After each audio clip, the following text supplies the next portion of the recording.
அஸ்ஸலாமு அலைக்கும். விதியை பற்றியான சந்தேகம் நம்ம எல்லாரிடத்திலும் இருக்கு. இப்ப எப்படி நமக்கு இந்த விதியை பற்றி சந்தேகம் இருக்கோ, அதே போல உமர் ரலியல்லாஹு அன்ஹுவுக்கும் இருந்துச்சு.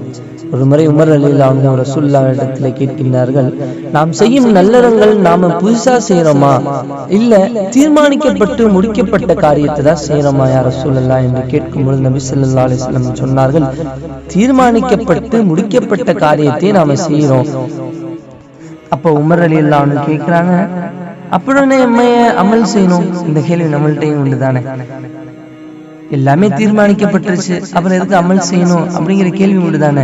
இதற்கு நபி ஸல்லல்லாஹு அலைஹி வஸல்லம் அவர்கள் பதில் சொல்லும் பொழுது, உமரே, செயல்படுவதின் மூலமே தவிர அவ்விதியை அடைய முடியாது என்பதாக கண்மணி நாயகம் ஸல்லல்லாஹு அலைஹி வஸல்லம் அவர்கள் சொல்லும் பொழுது உமர் ரலியல்லாஹு அன்ஹு சொன்னார்கள், அப்படியானால் அல்லாஹ்வின் தூதரே, அதற்காக நாங்கள் முயற்சி செய்கின்றோம் என்பதாக சொன்னார்கள்.